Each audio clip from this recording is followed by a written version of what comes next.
Roundtable meeting. I'm Laura Pennybaker. I'm the Deputy Director of Transportation Planning at the California Transportation Commission, and I will be facilitating our meeting today.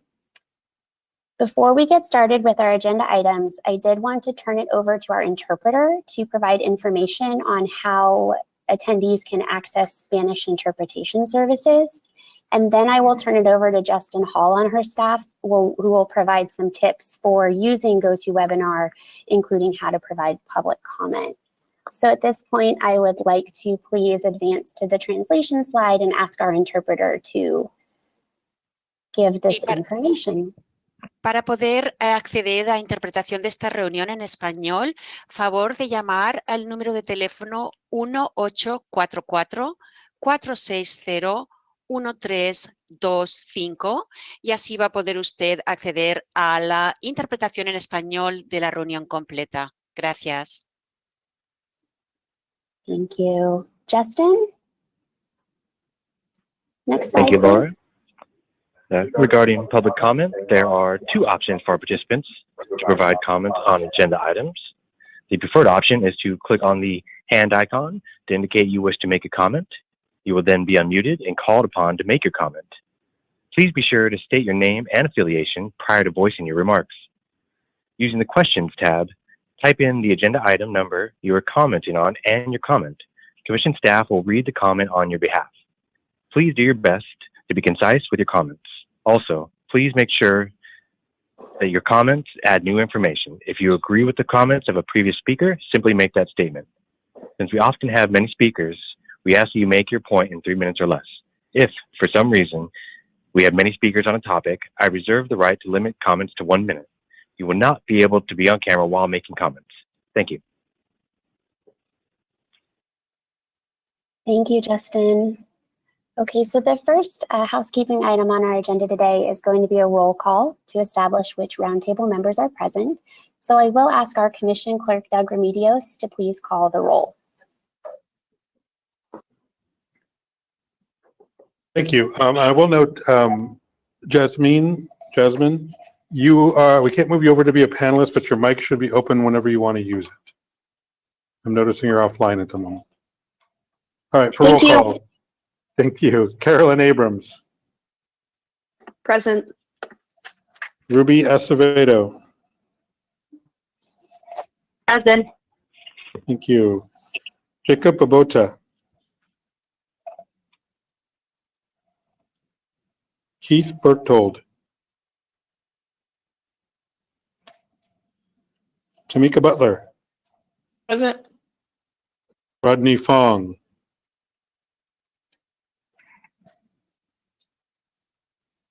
Naila Pope Harden. Present. Jasmine Leak. Present. Lina Moran Aceredo.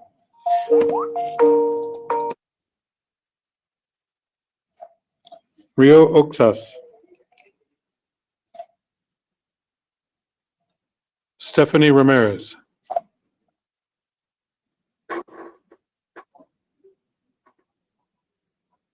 Stephanie, I thought I saw you on.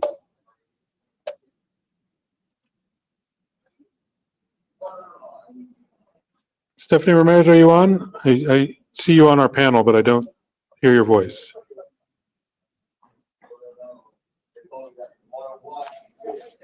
Russell Rawlings. Present. Thank you. Leslie Sanders. Present. Connie Stewart. Present. Elizabeth Thompson. Yvette Torres. Present. Randy Torres Van Vleck. Present. Kiana Valentine. Gerald Wright. Present. Thank you.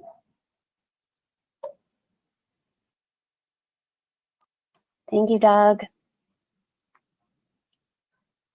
Okay, so I do have some very brief welcoming remarks, but before I begin, I did want to ask that we all take a moment of silence to honor those who died or were injured this morning in a very senseless shooting that occurred at the Valley Transportation Authority rail yard in San Jose.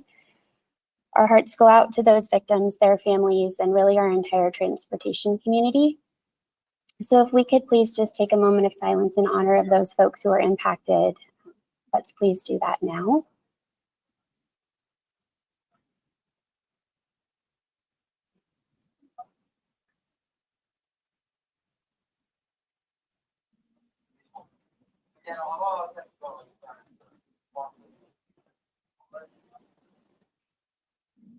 Thank you, everyone. Thank you, everyone. So it really is wonderful to see all of your faces this afternoon.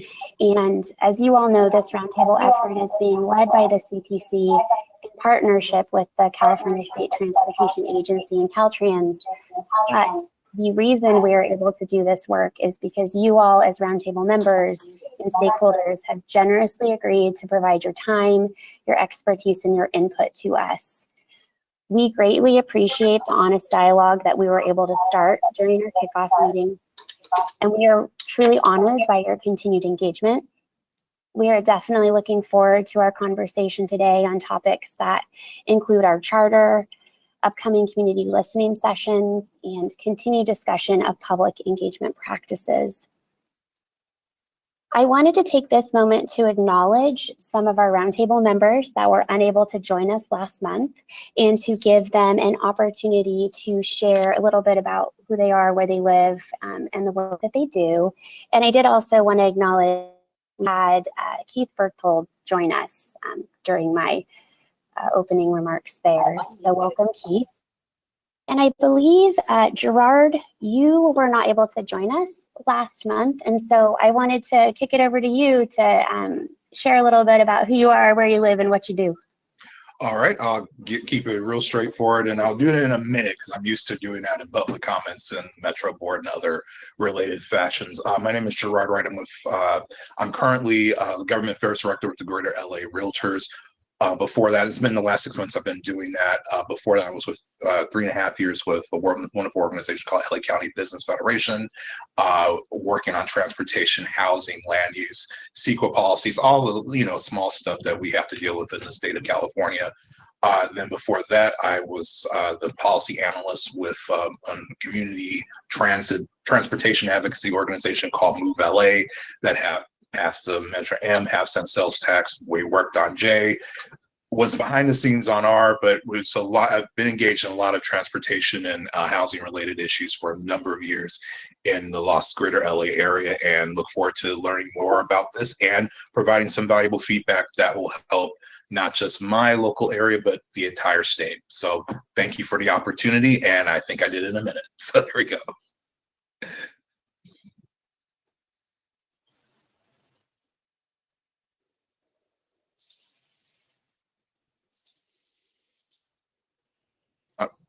Is there anything else? I'm done. Got a pregnant pause right here. I'm not sure. Laura may be paused. Okay, there you go. Yeah, it looks that way. It's like awkward silence. That usually doesn't happen after I speak. Usually either chuckles, chorts, a little snickering, but never silence. I mean, We'll chuckle for you, Gerard, so that you know that we're listening. I know that's always a given. So I am unfortunately showing our staff in the CTC office as offline right now. Okay. So see what happens when I try to do something on time. I will have to contact them and see what happened with them. So stand by, Randy, please. I'll fill a little time by welcoming everyone as chair of the CTC, and I'd like to have my colleagues introduce themselves because I think it's important that the roundtable knows how important this is to all of our commissioners and that we're here today. So yes, go ahead. Thank you. I see Commissioner Inman. Inman. I've been on the commission since 2010 and former chair, and I'm happy to be participating in the roundtables. Thank you. I see Commissioner Liu. Oh, yes, thank you, Chair Norton. Joe Liu, California Transportation Commission since January of 2020. So I was appointed at that time by the Speaker of the Assembly to serve on the commission, and am very happy to be here and have tried to make transportation equity a high priority during the work.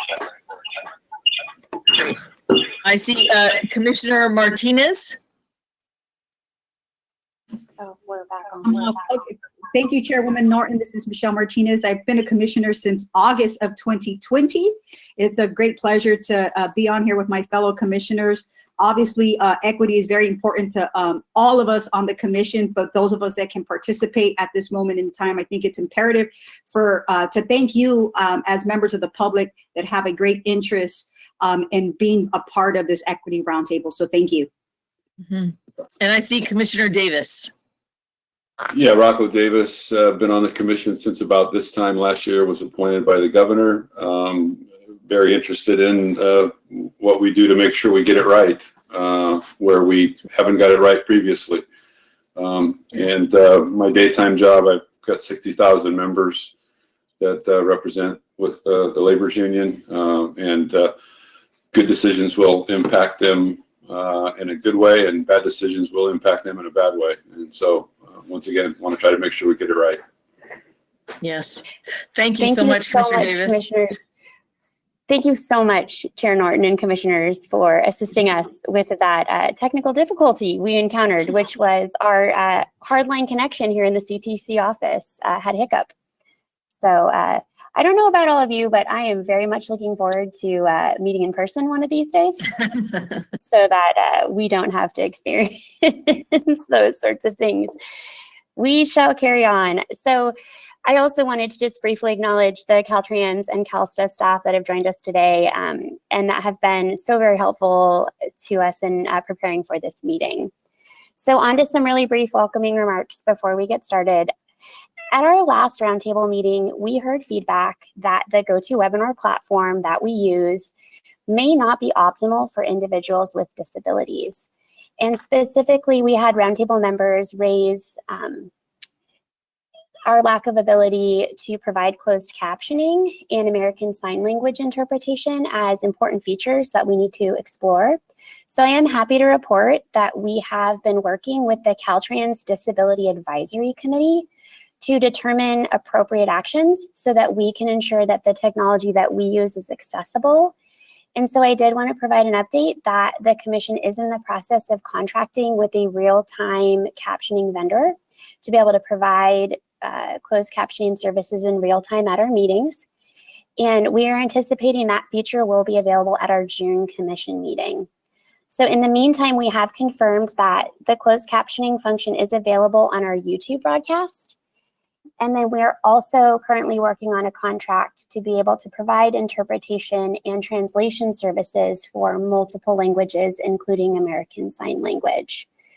So we are continuing to evaluate the use of GoToWebinar for our meetings.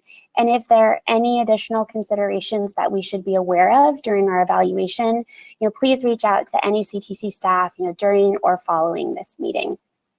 So I wanted to share that as what we feel like is an example of this group providing us with some really meaningful feedback that we were able to hopefully take and put into action. And we look forward to having many more moments like that as we go through this process. So lastly, in the way of opening remarks, I did just want to remind everyone this meeting is open to the public. We will be taking public comment on each item after roundtable members have concluded their questions and discussion. Okay, so let's get into the first agenda item, which are the meeting minutes for our April 21st roundtable meeting. These were developed by CTC staff and they were provided for review to roundtable members. We shared them via email with our stakeholders last week on Friday, and these minutes are intended to summarize the previous roundtable meeting, and they are provided purely as information. So at this time, staff would like to ask if we have any additional suggested edits to the meeting minutes from roundtable members.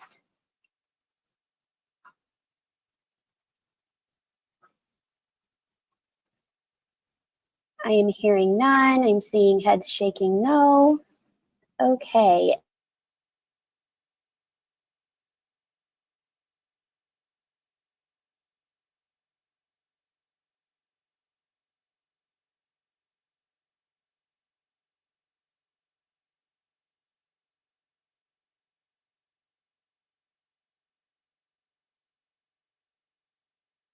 We will finalize these meeting minutes and we will post them on our website to our roundtable page. So that will conclude this agenda item. Okay, so now that housekeeping items are out of the way, we can dive into really the heart of our agenda, and that will start with continuing our discussion of the roundtable's draft charter. And so for that item, I'm going to turn it over to Bridgette Driller. Thank you, Laura. Can everyone hear me? Okay.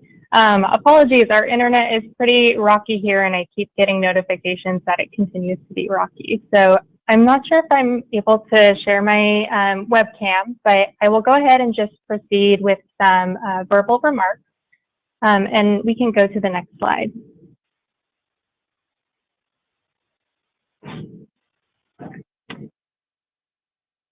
Great, thank you. So just to briefly introduce myself, my name is Bridgette Driller with the California Transportation Commission, and I'll be presenting an update on the Roundtable Revised Draft Charter. So at our last meeting, I presented a discussion draft version of the Roundtable Charter, and before I go into the changes we made to the charter, I wanted to summarize some of the high-level feedback that we heard. Roundtable members requested that the CTC focus on the specific communities and individuals that we hope to elevate via the Roundtable, rather than identifying the types of organizations we want to hear from. In addition, members expressed a desire for a greater focus on implementation and accountability. We heard that we should expand our conception of public engagement to also consider public empowerment in the decision-making process. And finally, members requested that the CTC develop a definition of equity to guide this work, and I will touch on that topic later in my presentation. Next slide.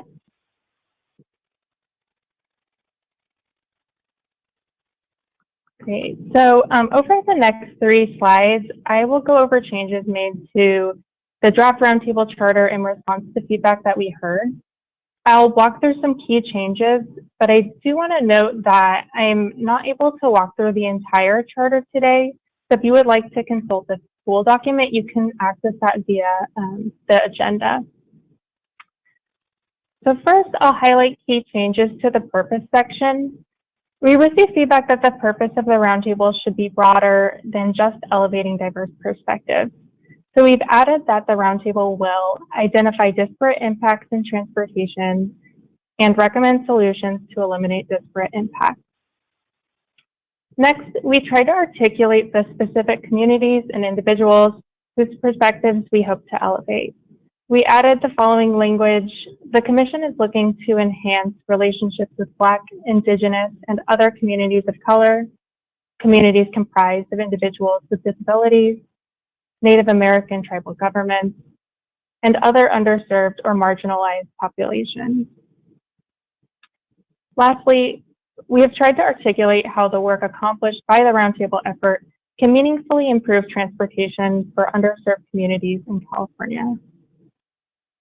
Before I proceed, are there any questions or comments from Roundtable members on this slide?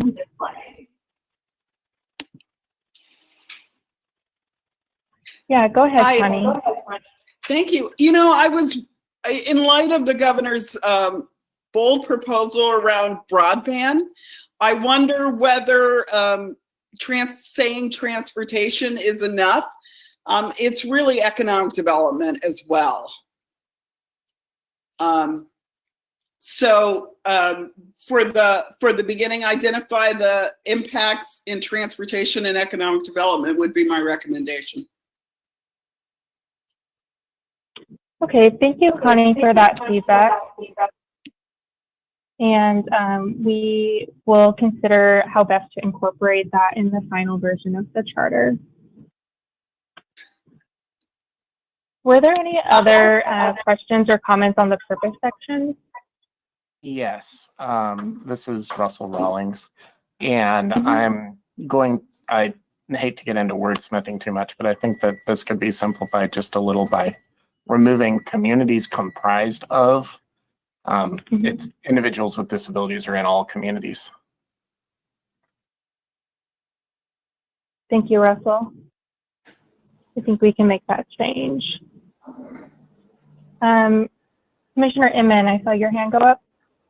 Yeah, I'm here to listen, but I wondered if we'd want to add the word reliable, where we have support safe, affordable, efficient, and reliable, because I think the reliability is very, very important as we depend on using the transportation to, get to school or work or get to our doctor's appointments. So I think reliable, maybe, just a suggestion.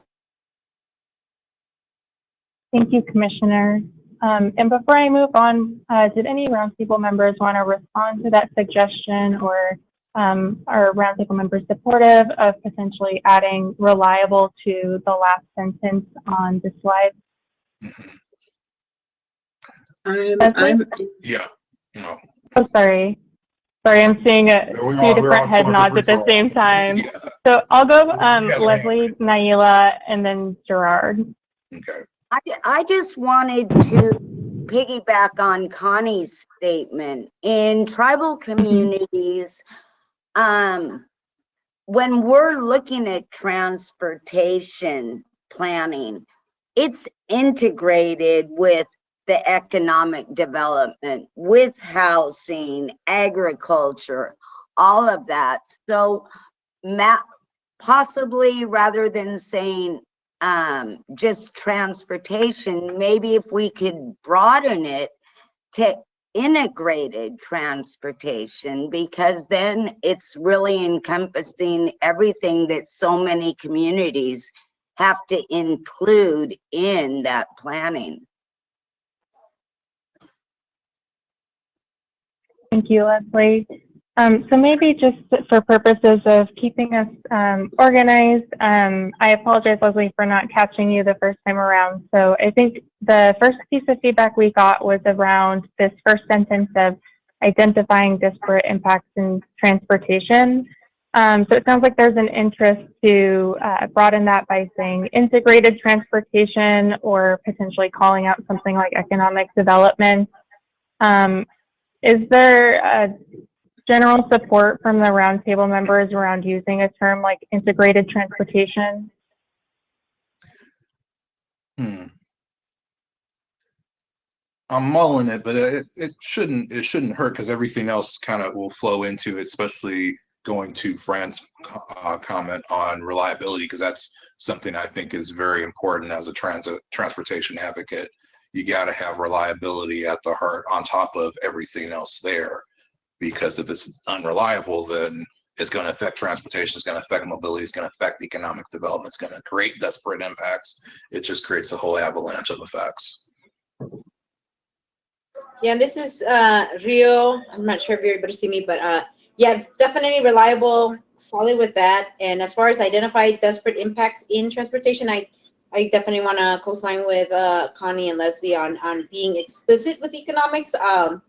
There's so many ways to think about it, but we were just having a conversation in another roundtable talking about how often cost is seen as something that poor people have to catch up to, when there was economic structures that were created that prevented some people from even accessing the resources. To link that thing.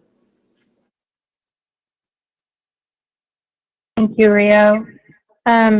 So I know that there's a lot of folks who want to talk who I haven't called on yet. So I will ask Naila if you have any comments to speak now.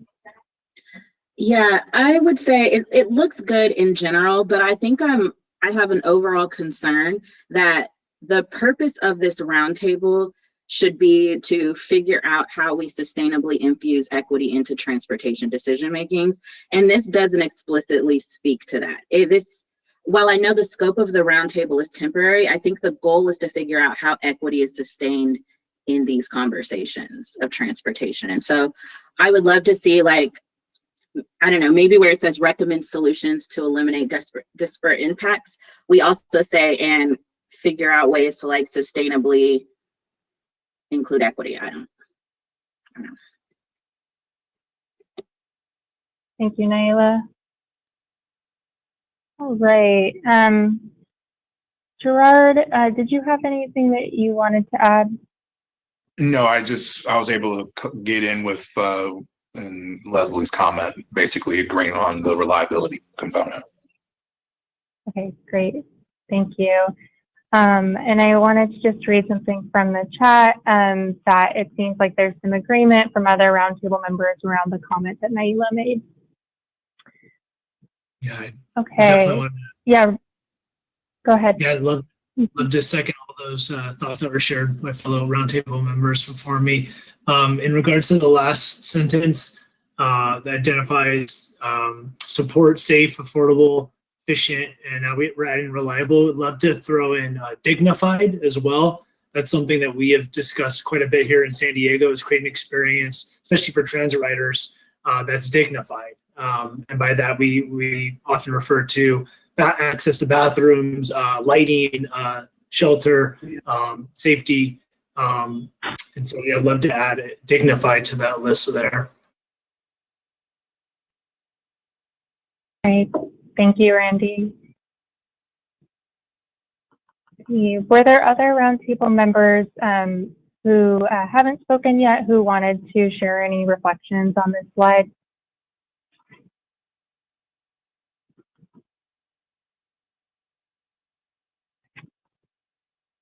All right, I do want to go back to some comments that we've received via the chat. Russell, if you wouldn't mind me putting you on the spot, you had a comment about the language disparate impacts. Do you mind articulating that for the group? Sorry, giving. I heard giving, and then I didn't quite catch the last. Oh, no problem. So Russell, I was just looking at your chat, and you had a comment on using the language disparate impacts. And I was wondering if you wanted to speak to that for the group. Yeah, so disparate impacts, it feels kind of like we're talking around the word equity or lack of equity, and why not address equity head on and make sure that this is, as Naila mentioned, the sustaining work that the commission is dedicated to moving forward. Thank you. Because disparate impacts can be almost anything, and we know that transportation justice doesn't exist for many communities. Well said.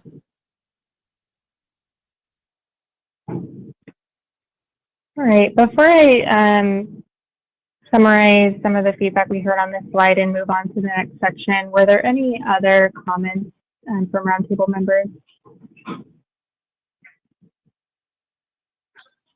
I just had a thought, because I'm just looking at least the conversation that's just transpired, at least the last couple of comments, because the end result is where we're trying to go in terms of solving the equity issues, correct?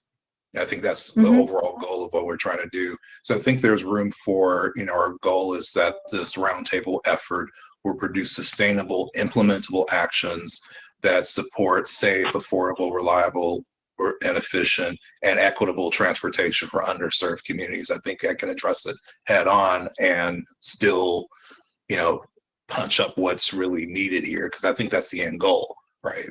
I think that's what we need to address, and how we get there is through a lot of these actions. So I think that might be a way of bridging that forward. Great. Thank you, Gerard. So I will try to summarize some key feedback we heard today, and we'll probably be going back and rewatching the video and reading the meeting minutes to make sure that I captured everything. But going kind of from top to bottom, for this first sentence, there are some concerns about the first clause, identify disparate impacts in transportation. And we have some proposed language for other things, other language we could use, such as inequitable impacts, or just switching the focus more towards solutions and results. And then most of the other feedback was about our last sentence. So we'll consider adding reliable and dignified to the list at the bottom. And then more as a holistic thing, thinking about how this purpose can include mention of sustainably changing decision-making and transportation moving forward, rather than having this be just a discrete effort in time. Did I miss any key pieces of feedback?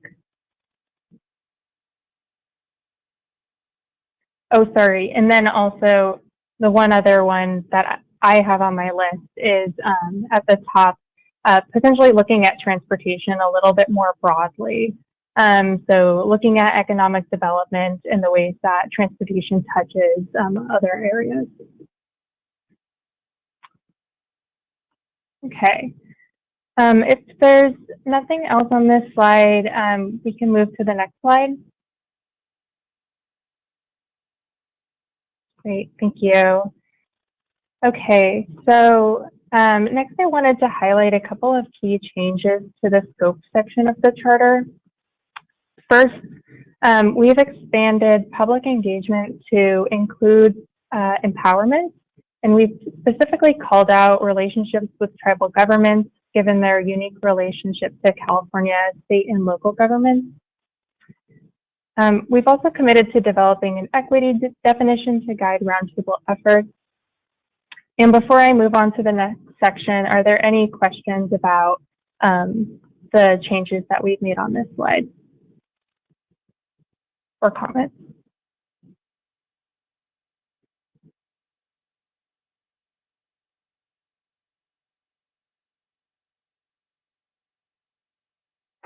This is Tamika. I really struggle with the term empowerment. I think folks on the call who know me know that. And I just think, especially with tribal communities, but with all communities, I feel like sometimes it just denotes this impression that government or those folks who have been lucky enough to be selected to be part of a particular commission are the ones with the power, and we're somehow giving it to folks.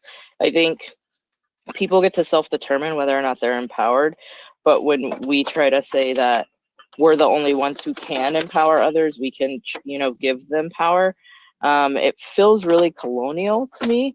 And so I just wonder if there could be a better way to articulate that what we want to do is recognize the power that is already inherent in these communities and work together and collaborate, or perhaps shift power, work on shifting power, and walking with folks, as opposed to thinking we're the ones who are going to give it down.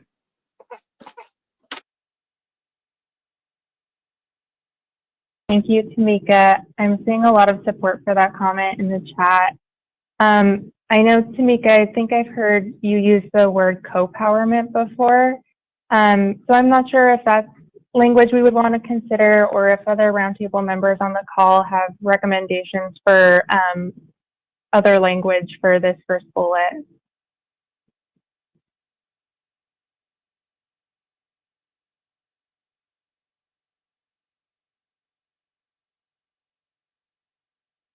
Yeah, no, I'm glad that Tamika brought that up. I was feeling the same way, and it's really hard to tell sometimes if it's like mulling it over too much, but I know this is just a very shaky attempt, right? But I think co-empowerment could work, but also the identification of best practices for leadership by, you know, tribal governments, and then naming the Black, Indigenous, people of color communities and underserved communities, however we want to do that.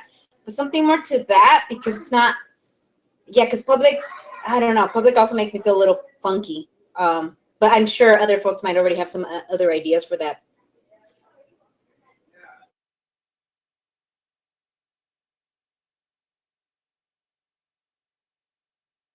Thank you, Rio. Oh, go ahead, Naila. Yeah, to like wordsmith a little, I would like to see, instead of empowerment, like give communities agency over decision making, or something about like acknowledging communities' agency, or something like that feels a little bit more comfortable to me.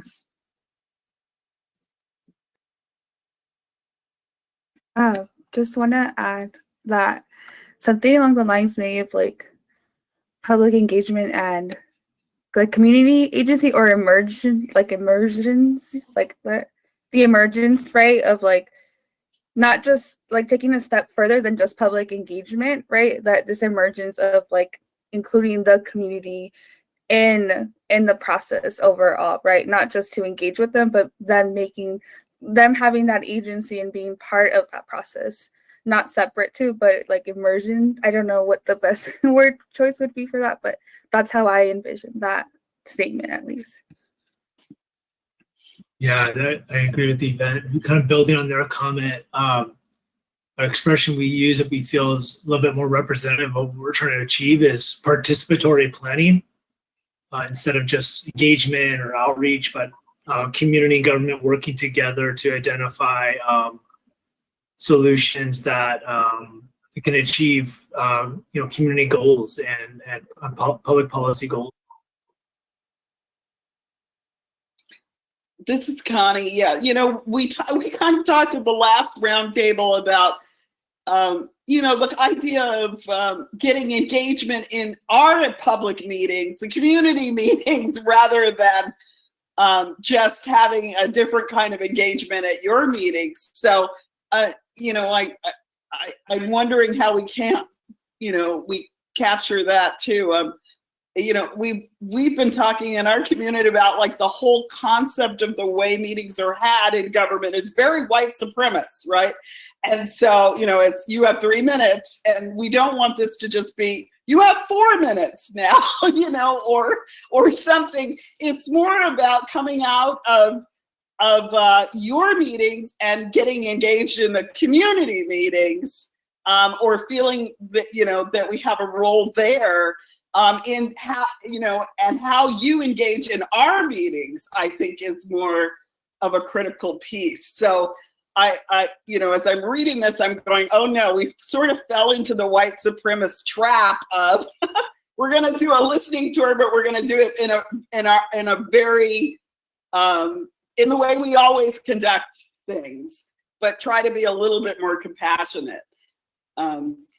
Sorry, Bridgette. Don't apologize, Connie. Who is that? This is Russell, and I really wanted to add some, you know, Connie, thank you so much for bringing that up. I was on actually, so this morning's I've been entirely in long meetings today. Earlier today was the quarterly State Independent Living Council meeting, and the chair of that body actually says that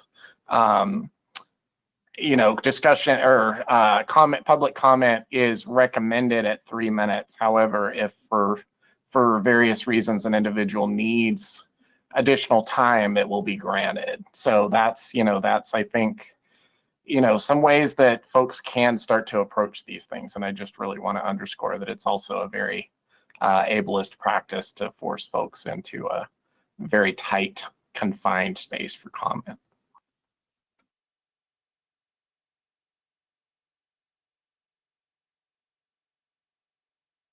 Thank you all for those points.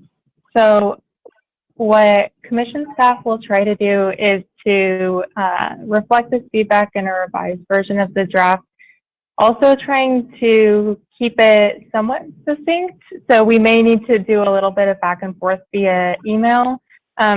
Certainly, Connie, your points about public engagement, we have that on the agenda later, and that feedback about, you know, meeting communities where they are is something that we definitely heard at the last meeting and are thinking about how to carry forward. So I think, you know, something we'll want to think about is, you know, trying to get the language right in the charter, but also recognizing that, you know, there will be sort of other places to ensure that we can provide more context.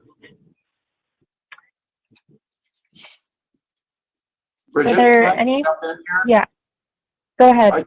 Yeah, just one thing I want to bring to everyone's attention, because it's kind of a legal matter when it comes to comment periods.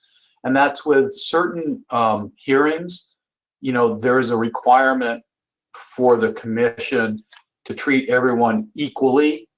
And so, you know, if people have different lengths of time to make comments, and that's not on everything, but there are certain items, you know, especially when it comes to the resolutions of necessity, they're kind of quasi-judicial in a way. So you have to actually make sure that you're doing it legally and giving everyone equal time. So staff will have to be, you know, cognizant of that and sensitive to the fact that there might be some legal restrictions on just having it be as flexible as it would be ideally.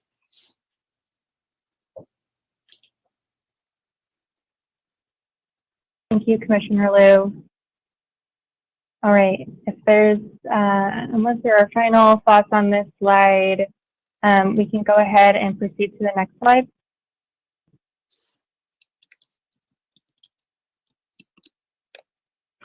Okay, so I wanted to go over the changes that we made to the roles and responsibilities section of the charter. And so we've made two additions at the bottom, the last two bullets. And so first, we received a question at the last meeting about how the roundtable interacts with the commission. So in addition to inviting our commissioners to attend these meetings, we've also added a standing item to our regular commission meetings where roundtable members can present a brief update to the commission. And I want to thank Naila Pope-Hardin for providing an update at our last commission meeting earlier this month. And roundtable members, you can expect a follow-up from me soon to solicit any volunteers who would like to present at future commission meetings. Next, in addition to developing recommendations to the commission, we thought it made sense to also produce a short report following the final meeting of the roundtable to summarize the roundtable efforts and accomplishments, really trying to list out tangible actions that were achieved as a result of the roundtable meeting. Are there any questions or comments from roundtable members on this slide?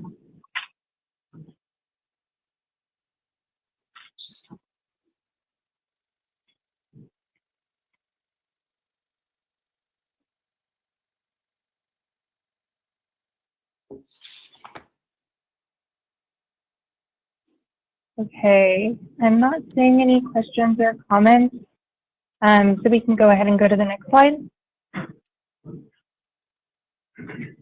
All right, so I wanted to switch gears, and before I conclude my presentation, I'll discuss some next steps for finalizing the charter. But before I do that, I wanted to discuss the development of an equity definition. And I'll begin this conversation by acknowledging that the CTC and our partner agencies, the California State Transportation Agency and Caltrans, have all issued statements on equity or racial equity in the last year. And those begin to articulate how we've been thinking about these topics. If you are interested in reading those statements, they are linked via the agenda under item 4. And if you have any difficulty finding those, you can also reach out to me or other commission staff, and we can share the links via email. We are looking forward to building from these statements to develop an equity definition in collaboration with the roundtable. And I'll go to the next slide.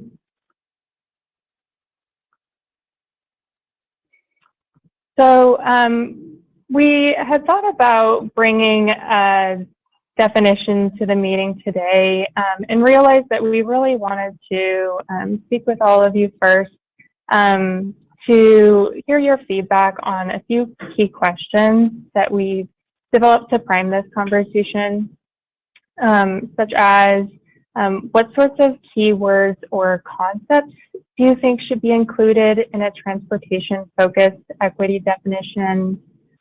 What existing equity definitions or resources would you recommend CTC staff consult in developing this definition? There were a couple of resources shared at the last roundtable meeting, so we captured those and have those as references, so we'd be looking for any additional resources. And finally, is there anything else that we should be considering as we start working on developing a definition?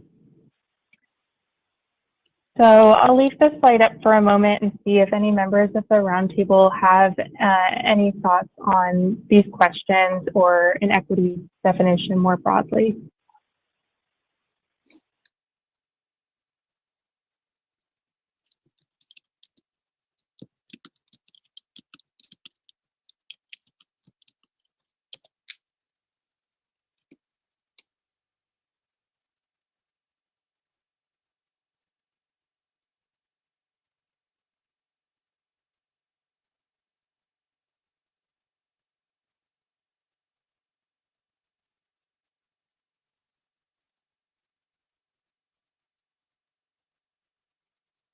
If there are not, yeah, who was speaking? Go ahead. At the risk of interrupting the quietness, it's Tanisha with CTC, and maybe a suggestion. It sounds like we've heard a lot from the roundtable during the discussion of the charter that we could potentially use and build into kind of a beginning equity definition based on some of the things you've already summarized and some of the forward-looking nature of equity, and that we want to make sure we bake it into things. And so maybe that's a good place for us to start the conversation and to start putting pen to paper and bringing something back to the committee for them to react to.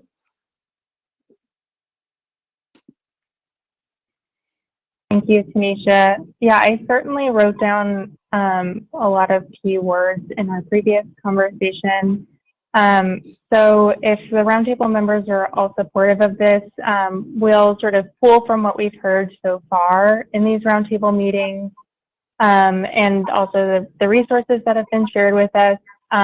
If you have additional resources that you think of in the coming weeks, feel free to share those with us via email. And we will bring a draft equity definition for your consideration to the next roundtable meeting. Okay, if there's nothing else on this slide, we can go ahead and go to the next slide. Bridgette? Oh yeah, go ahead, Randy. Yeah, sure. This doesn't get at the full definition, but one framework City 8 CDC and San Diego advocates found valuable. This goes back about 5 years ago now.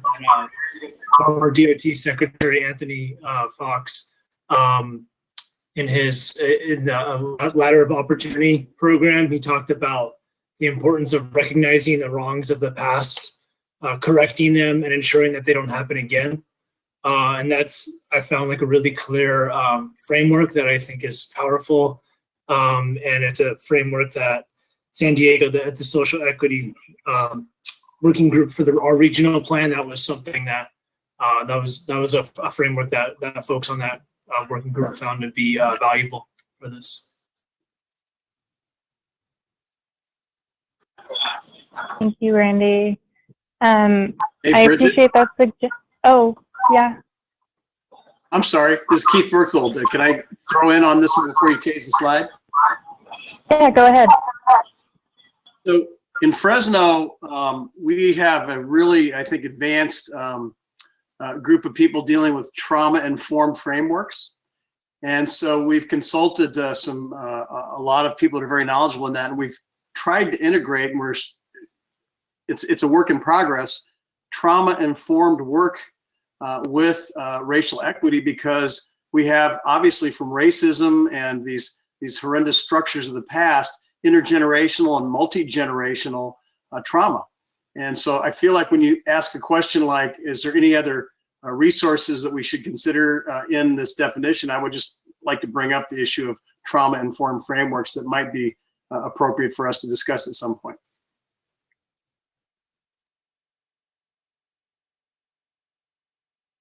Thank you, Keith.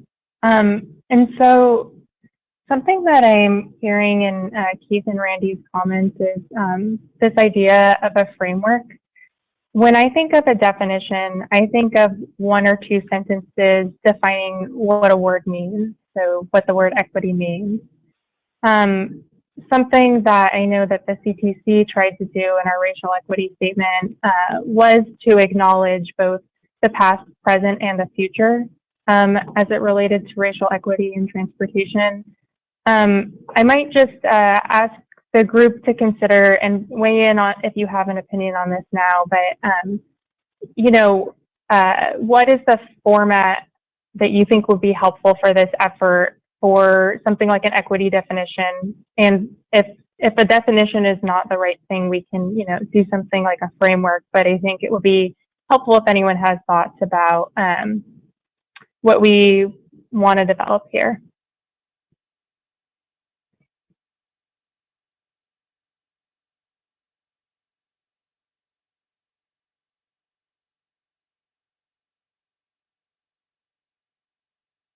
So I don't know if anyone has specific feedback or want to just mull that over in advance of the next meeting, but I just wanted to put that out there for your consideration. Bridgette, I'll hop in and just say, I think a framework might actually work better. And then to just give some ideas about keywords and concepts that I think should be included. I think the acknowledgement of like historic discrimination and oppression is really important, but I would also like really urge not saying to right historic wrongs, because that speaks to restoration when we really need like transformative solutions. So words like transformative or that get to the heart of like shifting the paradigm of what was, I think are really important. I think those are the 2 thoughts that I kind of wrote down. Great, thank you, Naila, and I see Leslie has her hand raised. Sorry, yeah, and just following up on that,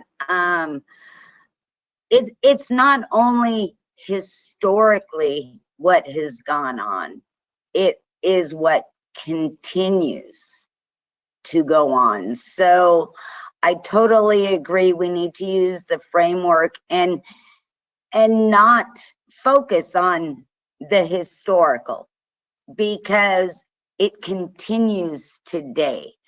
It started years and lifetimes ago, but it continues. It has not stopped. So it's a continuation of what has always transpired. It may have evolved, but it has never stopped.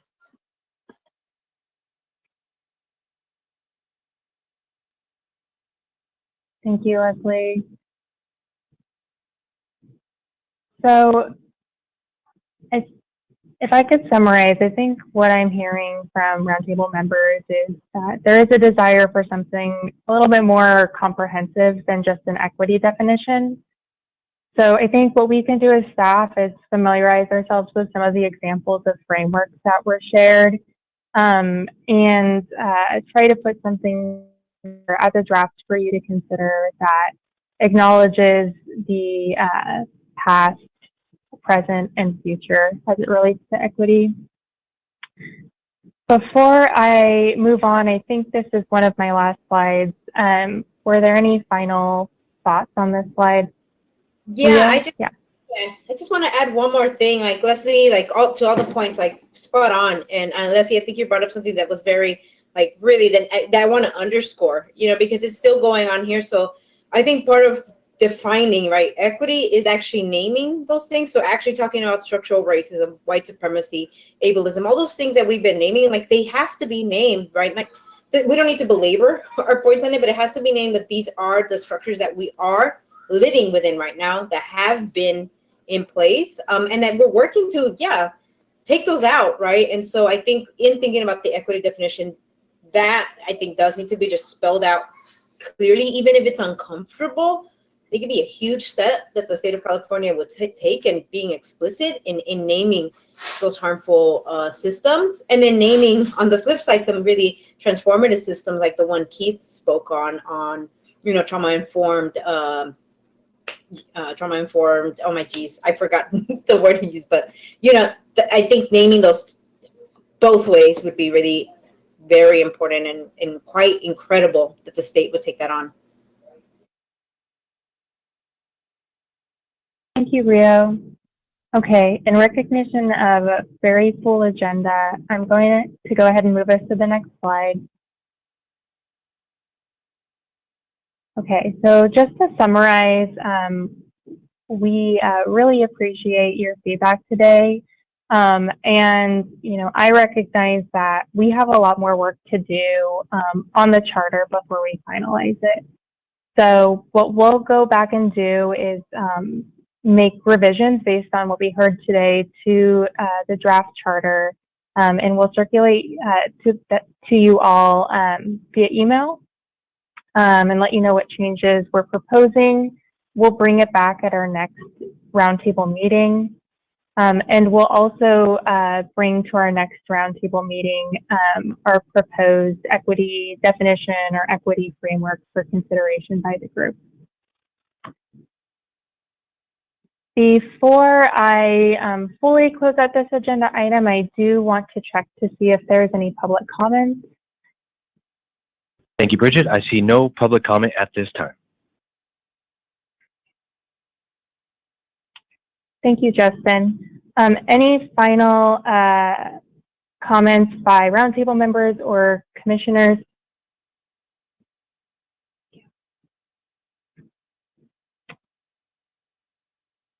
And, oh, did someone just pop up and want to make a comment? Okay. If not, if I could check with our Spanish interpreters to see if there are any comments on the Spanish piece. Thank you. There isn't a comment at the present time. Great. Thank you so much. All right, with that, I will go ahead and turn it back to Laura. Okay, thanks, Bridget. So next, we're going to pivot to talk about the series of statewide community listening sessions that our 3 transportation agencies are working on together and that we are looking forward to getting your feedback on today. So we have a short overview PowerPoint and then a series of discussion questions that we will use to guide our talk about this today. So the purpose of our introductory slides is really to convey our agency's commitment to this effort. And so I will kick it over to Avital Barnea with the California State Transportation Agency to start us off. We can go to the next slide. Thanks, Laura. Hi, everybody. I hope you're having a good afternoon.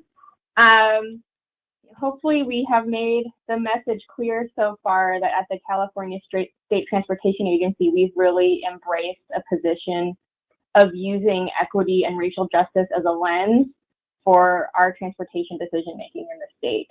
And the statement that Secretary Kim made on racial equity, justice, and inclusion in transportation, which was mentioned in the last agenda item and which the Secretary himself spoke about at the last meeting, is really our public commitment of CALSTA's values around promoting racial equity, inclusion, and diversity as being foundational to achieving our vision of a cleaner, safer, more accessible, and more connected transportation future.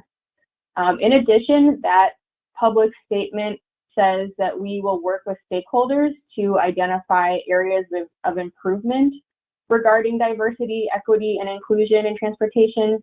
And we see this collaboration with Caltrans on the equity listening sessions that you will learn about through this presentation, as well as this roundtable here that's meeting today. We see both of those efforts as part of how we will make good on our promise to engage stakeholders in this important work, which is really meaningful to us and we know is crucial to advancing transportation in the state in the way that is most equitable for Californians.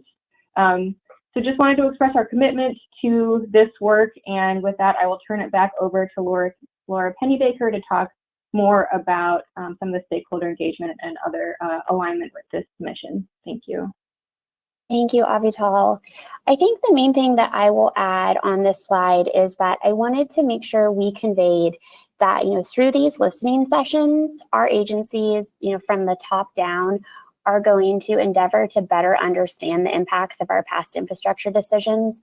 I think that's going to be really critical to being able to essentially name the things that we all need to work on. That's where I think we can help to better understand and name the things like structural racism and ableism and these things that are extremely challenging within the transportation system. And then we also want to make sure that we are able to understand, current needs and challenges and things that are needed for the future so that underserved communities can benefit from our programs, our policies, and our practices. So that is, just a little bit of an overview of sort of our commitment and how, we see these community listening sessions as being really important. And so with that, I do want to turn it over to Amar Sid. She's going to share a Caltrans perspective and lead the presentation on this item. And that is very fitting because Caltrans is taking the lead in listening session implementation. So take it away, Amar. Hi, all.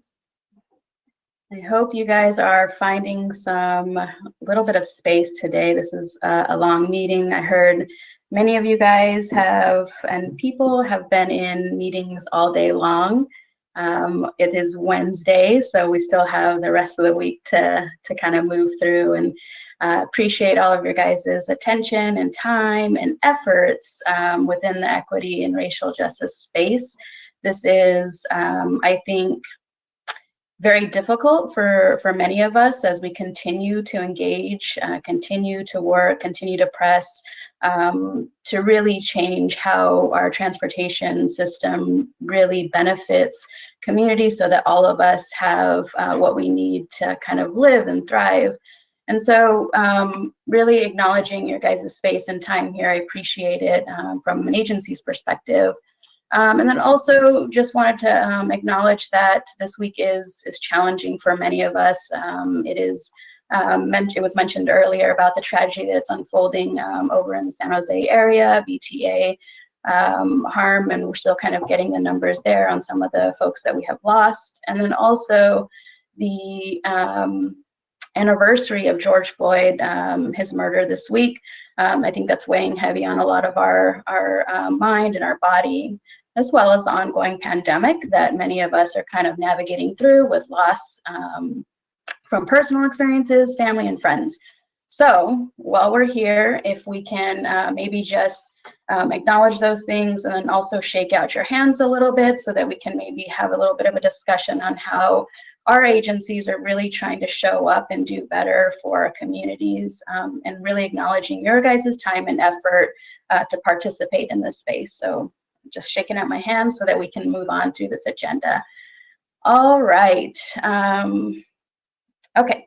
So as Laura mentioned earlier, and as Avital mentioned earlier, the three of our agencies are really pressing to show up in the race and equity space. Many of our agencies have documented our racial equity statements and comments over the last year, and some of this work is really moving through how we are committed to really engaging with community, really providing space for our stakeholders, our community members, our general public to provide us their thoughts and experiences as it pertains to transportation.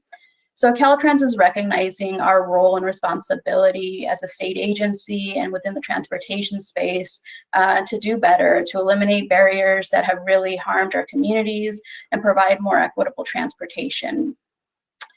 We are understanding that within the equity space, this is our foundation through the rest of our decision-making practices on how we recognize the harms from our transportation systems in the past and how we are working towards stopping and really preventing future harms through our actions. Next slide, please.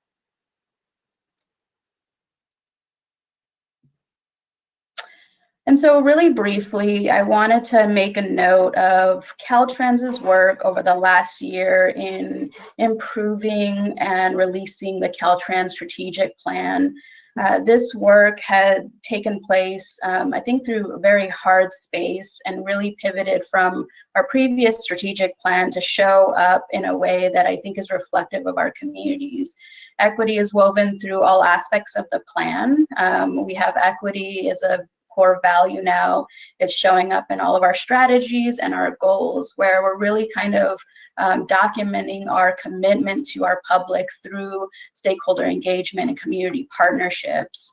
With equity, we're looking at it aligning to our Caltrans equity statement and aligning our work with how it pertains to people, our programs and projects, our partnerships, and our planet.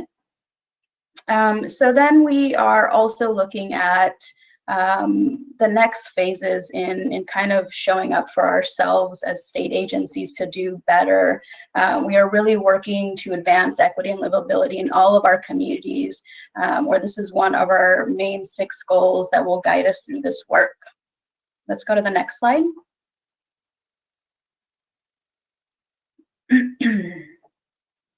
So on to our listening sessions. So I mentioned our commitment, again, following up on Navital and Bridgette and Laura's commitments for our 3 agencies. And we're coming to a place where we're not only engaging in a collaborative process each week around equity and around how we show up so that we're not duplicating efforts.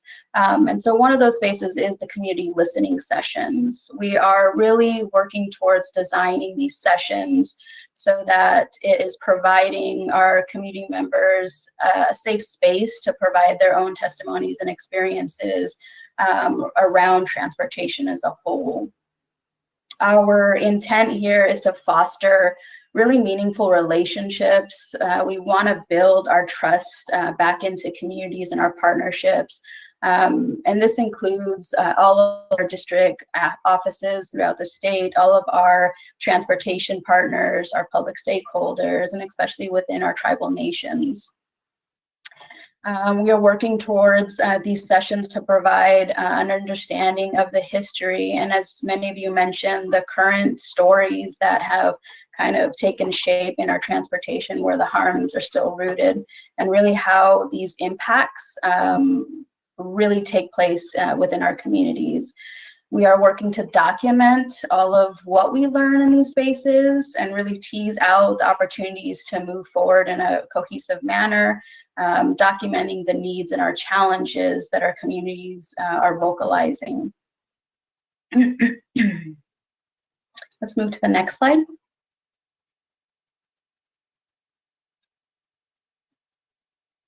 So within our listening sessions, all 3 agencies are really trying to make sure that we value our commitments through race and equity. Our executive staff will be in attendance at all of the listening sessions, and they will be participating within the listening sessions.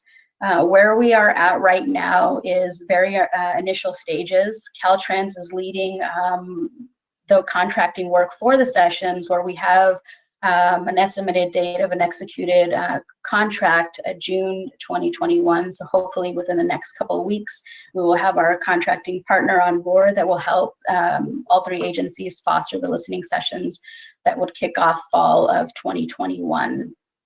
Again, this effort will be working towards a holistic approach on how our agencies will show up in a better space. We want to be able to produce a document and a report that will guide all of our work, that will guide our executive staff on implementing lasting equity-oriented changes. Let's go to the next slide.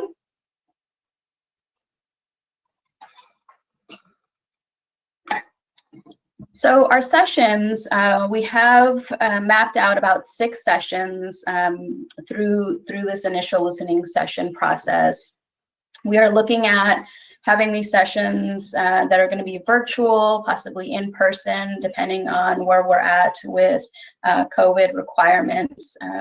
We're also thinking about these sessions and moving away from a regional experience to maybe localize or a targeted population for attendance.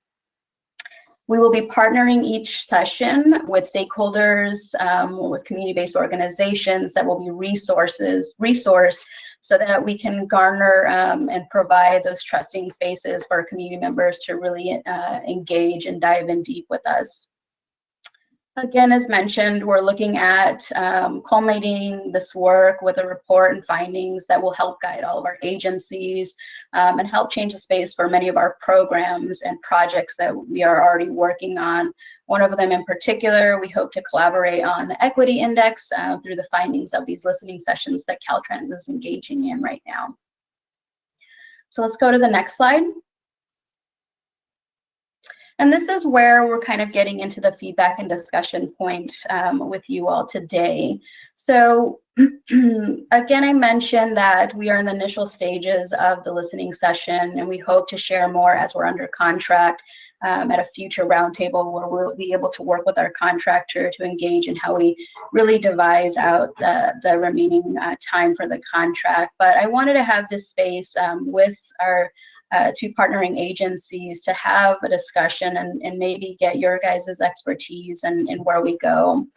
So the first question I have for you all is, how could we design the sessions to ensure that our targeted representation of neighborhood and community level Native American experiences and perspectives will be heard? And so I mentioned earlier that we're really thinking about moving away from geographical sessions, where in the past we would hold regional-based approaches and dividing up the state and who would be invited to attend, like if it was Southern California or San Diego. And so we're looking at how do we tailor this so that we can have more community level experiences? How can we get those narratives pulled out? This could be in a space where we identify 2 to 3 neighborhoods or communities, and maybe that is like South Sacramento, maybe it's Chula Vista, Central Fresno, or Boyle Heights as a community that maybe has a history within our transportation space, or maybe needs to share something to our transportation agencies. The other sessions could be specifically dedicated maybe to our tribal nations, maybe it's to our community members who identify as being disabled or having a disability, or maybe it's to our youth who particularly identify as Black, Indigenous, or persons of color. So I would love to open it up. We have several questions to engage in, and this is the first one. So if anybody wants to provide any suggestions or content, I think we can open that up right now.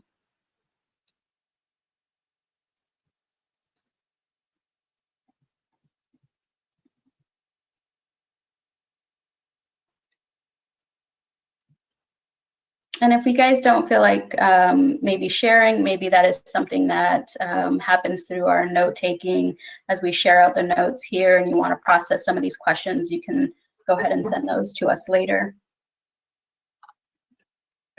Amar, this is Russell, and I'll offer that I heard a little bit of a mixed approach. You know, I would encourage to get at neighborhoods, especially those that are underserved, you know, as granularly as possible. Mm-hmm. I also think that it's important to not, you know, to not ignore that every community, you know, needs to be connected to transit too. So certainly, I think the large regional, I'd be cautious against like a large meeting, but again, finding ways to I think the partnering with CBOs is really where you'll probably get your best input. I know that for us, the independent living centers have a unique perspective in that they are both in the communities and serving people with disabilities and older adults. And then there's also adult services as well that I think are very valuable in tapping into. But I really liked the idea of targeting communities and on top of that, the underserved populations.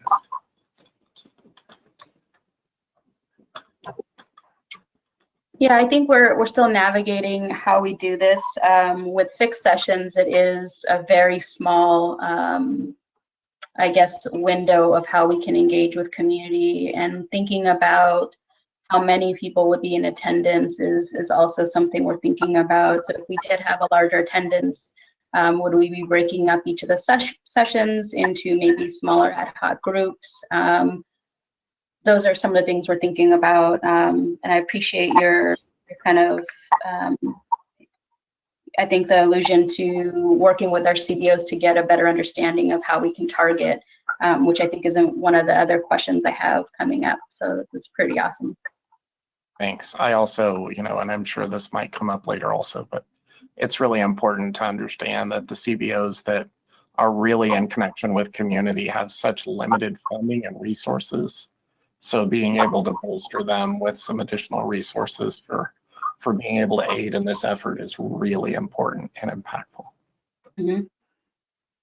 Great. I do see a comment from Ruby Acevedo. They are saying prioritizing for rural and unincorporated communities.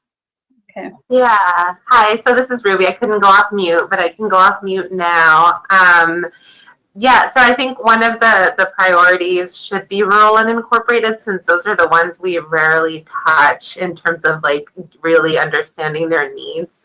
And like the transportation needs in the rural and unincorporated are so different than they are in the major cities, who have like regular transit coming by. And it's not great anywhere. I'm not saying it's good in any location, but I know that there's specific needs attributed to the rural and incorporated.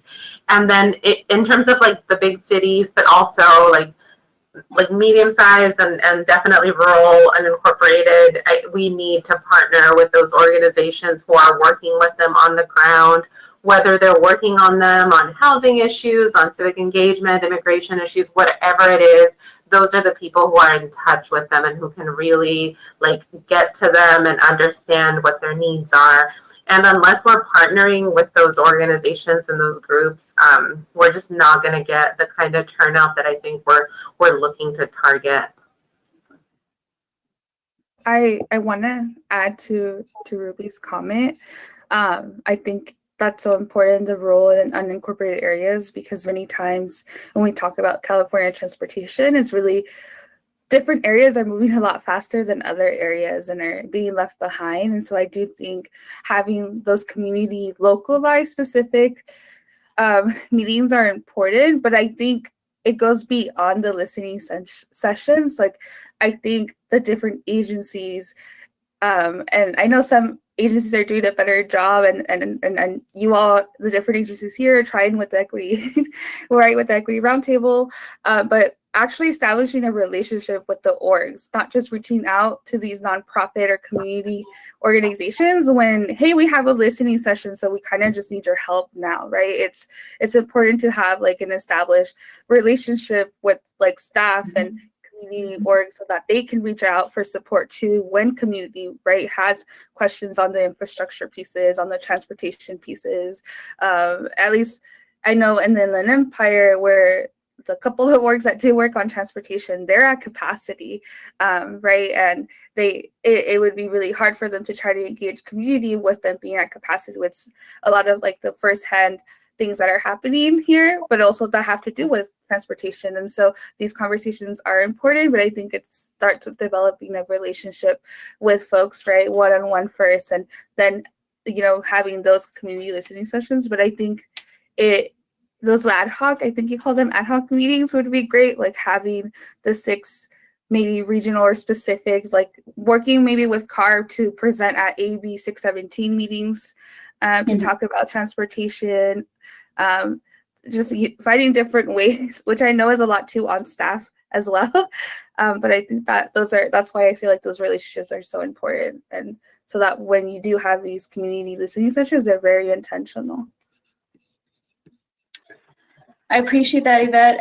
I think those are all spot on, kind of in alignment with at least some of our staff that are already thinking about these processes. Our supervisor, Jeannie, pulled a meeting yesterday with CARB staff, especially the folks that are engaging with AB 617, and how we can show up, I think, as the transportation agency and support the work that is already happening.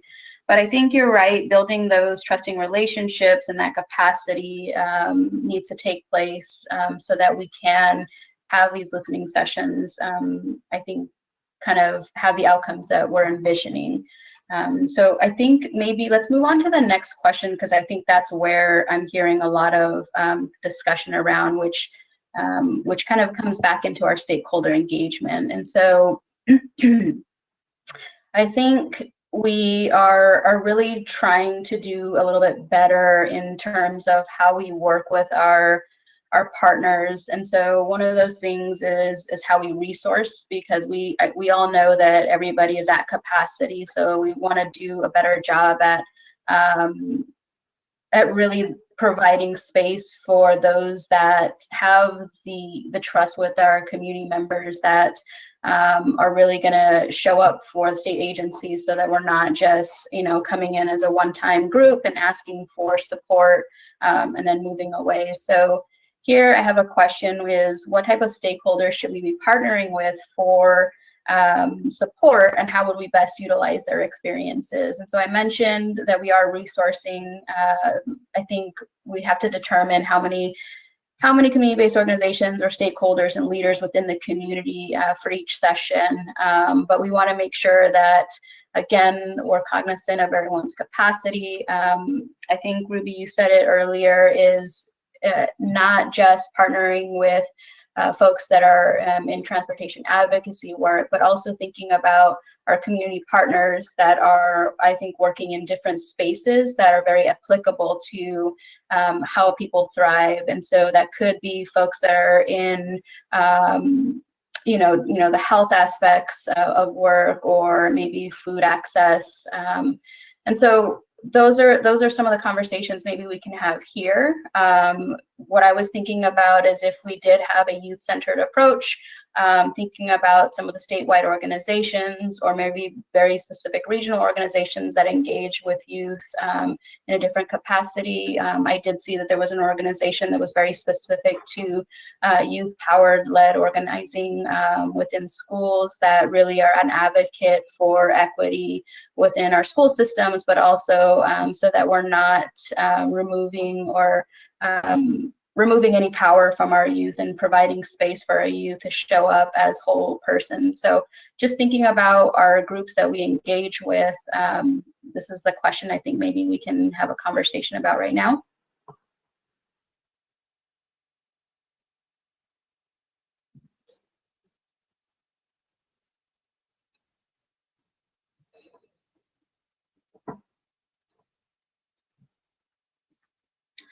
So I'll hop in and just say I'm struggling a little bit, because I think the comments that I have, I just pulled up the presentation, and my comments don't fit nicely into any of these buckets. So that's kind of where I'm struggling a little bit. And so I do have comments that fit more into the last slide that I'd like to just throw out there about, how to get like the most impact. I think that we have to kind of change the framing that most of these workshops have, where usually they're like, let's talk about the broader themes, and then those translate into specific outcomes. I think if you're really going to engage neighborhoods and you want the most impact, you need to start with specific things in their neighborhood and use that to draw the larger themes. So, and just very specific conversations at a neighborhood level about transportation and mobility, and use that. I also think that this needs to be rooted in outcomes. I think that there needs to be tangible outcomes from the beginning, not we're soliciting feedback and doing listening sessions, but we're doing this to impact X, Y, and Z document that's going to then impact X, Y, and Z structure in your community. Like, it needs to be very specific to outcomes that are called out. And I think up front, you need to have where the checks and balances are, where the benchmarks are, and all of that built in, so people aren't just soliciting or giving feedback into an abyss, but they know that that's going to be used, that it's going to be used timely, and there will be reports and checkbacks in. And I think, especially with all of the ways that we're trying to engage communities, which is great and grand, but it is overload for a lot of these communities that are engaging in general planning processes and SCSs, and then now there's these listening sessions, and it feels duplicative. So you need to be very specific about like where this feedback is going and how it's going to tangibly change and impact their lives. And then I think in terms of engaging stakeholders, I think that there needs to be like affinity and identity groups, but also a neighborhood approach. I think, you know, culturally, groups are going to be more comfortable talking with each other, and in some cases neighborhoods are. So I think that there's just an everything approach to this. So it's really hard to just engage in what specific stakeholders. I think all of them.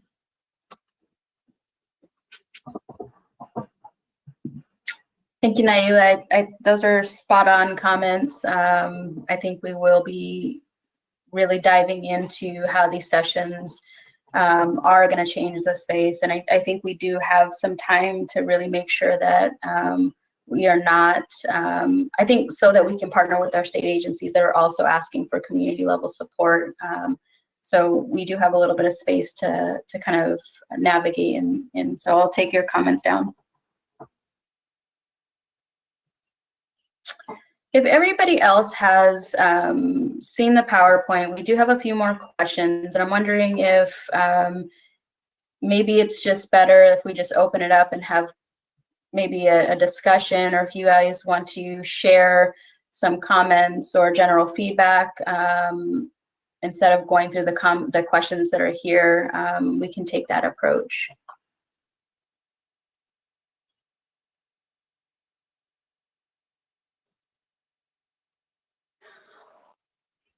I actually would like to make a comment. While I agree that the points that were just made in some communities, it may really work.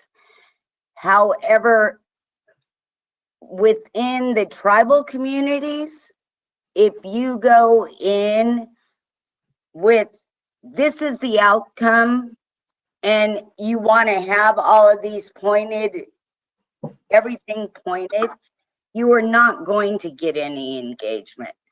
Tribal communities have been told since the beginning how to live, how to do this, how to do everything else. And if you go in and try and do any type of workshop without being on the ground first and garnering support from the tribe and from the community, and really showing them, not just telling them, but if you've got outcomes for possibilities, if you can show them using illustrations or not just words, but you've got to give them the opportunity to voice their needs, because their needs do not always fit into what a normal transportation plan is. So you can't go into these communities and say, this is what we want to do, this is how we're going to do it, this is going to be the outcome. You will get nothing. That's what has happened to tribal communities forever.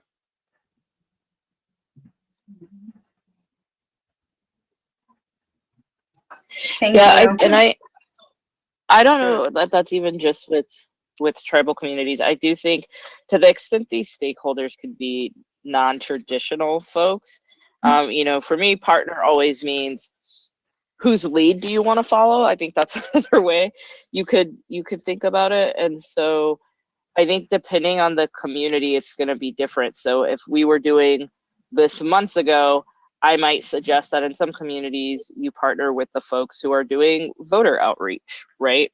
Right around the election. And so I think it's just thinking not who are the traditional transportation partners, because I think in any particular region, the transit advocacy organization or the the walking or biking organization, if you reach out to them and say you're going to do a workshop, they'll get people there, they'll show up, they'll help support it. But if we're doing something in the Central Valley and we know that farm workers are really reliant on transportation in a variety of ways, then why wouldn't we work with California Rural Legal Aid or something like that has contact with these folks? And so I would try to approach it, what are the most pressing needs of people in whatever particular community that we're trying to serve, and who are the leaders on that? And I think to Leslie's point, in order to do that effectively, it's going to have to be thinking about how do we talk about an issue in a way that's relevant to them, as opposed to what we want them to understand about what we do that they might not be thinking about.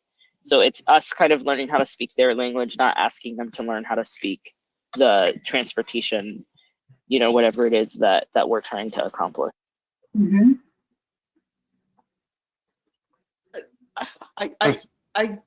Can I just say, I guess I'm so frustrated because it's almost like we're being asked, like, how do you become successful using the same framework? So I'm going to go back to my original comment this morning about, like, we're looking at it from a white supremacist lens, right? And how do we get out of that? Rather than, how do we decide the best 6 meetings and which stakeholders in order to impact this meeting? How do you get beyond that? And I'm going back to the trauma comment, because as we're doing this, it's kicking into trauma. Like in my community, we are trying to get Caltrans to come to our meeting. We have sent them a letter to come to our meeting. They haven't even given us a courtesy of acknowledging that they've received the letter. So, I almost think as an equity stakeholder, I want to say, if you want to achieve equity in transportation policy, let us design how you do community outreach. Not we're doing 6 meetings, tell us how best to make those meetings successful. We have trusted partners that could help design meetings, but if you just come in with your consultant and say, this is the subject and you have 20 minutes to discuss it, it's not going to make change. Mm-hmm. I'm sorry, I'm getting emotional. It's my birthday. And I've been on the phone all day and I'm having these meetings and I'm going, my God, everybody wants to talk about equity, but they want really to figure out how to talk equity within a white supremacist lens. It's just so frustrating to me. Thank you, Connie, for showing up today. Happy birthday, happy born day. I hear you. I think these are the conversations that our agencies are really trying to move the dial on, so that we're not perpetuating the same system, so that we're not duplicating efforts or causing additional harm. And so I think having these conversations really help us change and shape what we're doing. And I think these are conversations that we have had in, offline, with our executive team, so that we're not just picking a community, showing up and presenting something, but how do we have a space for community? And really thinking about like, why isn't Caltrans or any of our other state agencies showing up and acknowledging? Like, those are things that we want to address, and having these spaces is an opportunity for us to do that. I don't know if it's the best way of just 6, but I think that's where we can at least try in this particular space to move with. Well, and Amar, maybe I'll just jump in. This is Jeannie with Caltrans, working with Amar on this effort.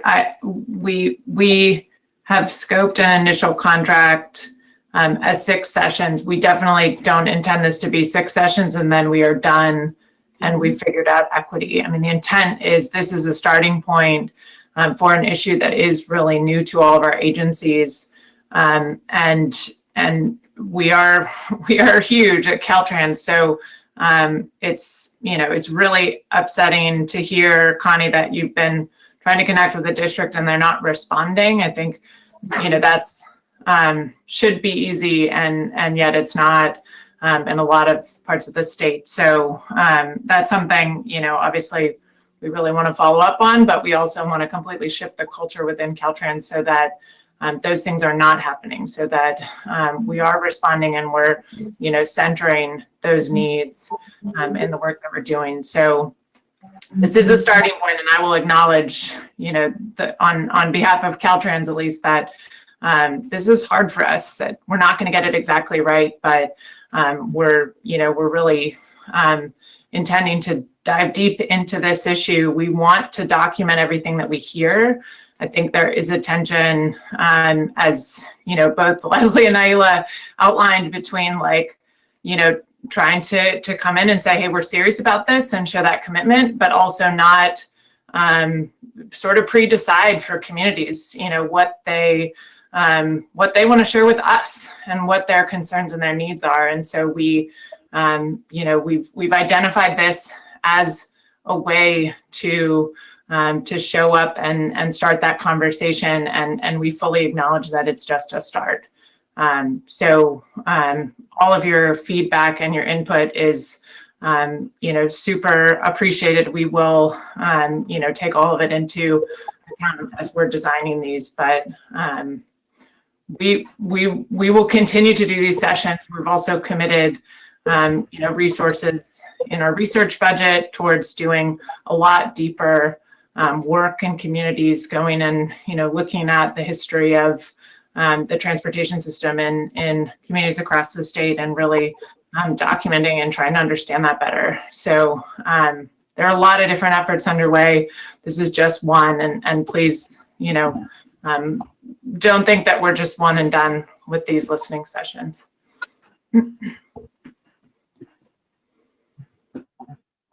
Thank you, Jeannie. This is Russell, and I apologize that chat is not super accessible for me. First of all, Connie, happy birthday, and thank you for being here in this space with us today. I think the frustration is very real, and it made me reflect on the hundreds, possibly thousands of hours that I've spent in transportation advocacy work. And I think if I'm calculating the number correctly, I've been invited to 2 other spaces that Caltrans was in, and that's over a 20-year period. So both of those were probably, honestly, about 5 to 10 years spaced out. So it's not surprising to hear that at all. And for those people that are working on transportation issues in their local communities, I think the fact that Connie has really made an effort to reach out and engage too is alarming, because that means that folks that don't have the connections or feel that they yet have the capacity to reach out, it's alarming. And also I would say that it's, there needs to just be more focus on being deeply committed in the communities, not just kind of slapping we're going to get a contractor and fix this, by hiring someone to do surveys. Mm-hmm. Yeah, I agree with Russell. That's extremely troubling to hear that Connie for 20 years has been begging Caltrans staff to join the table that she's at. So that's really upsetting to learn. Thanks, Connie, for sharing that. And building on some of the comments shared by fellow Roundtable members, I agree about the importance of trying to build on existing community conversations that have taken place in the regions. There has been a lot of community dialogue in, at least like I could speak to San Diego because that's where I work, but in San Diego, I think over the years, we've just improved the interface between transportation agencies and environmental justice communities and under-invested communities. But I think, I fear too that having just going straight into listening sessions, it's going to be really abstract for everyday folks because the California Transportation Commission is so far removed from the everyday need, I think. Kind of building on Naila's point about neighborhood needs, starting from that and building from there. I think, again, going back to identifying where are those community conversations taking place throughout the state. How can the CTC and Caltrans staff, CalSTA, go to those spaces? And also, how come the agencies compensate the staff at those CBOs to facilitate those conversations that are taking place and to build on those conversations? I think that those are going to be important strategies.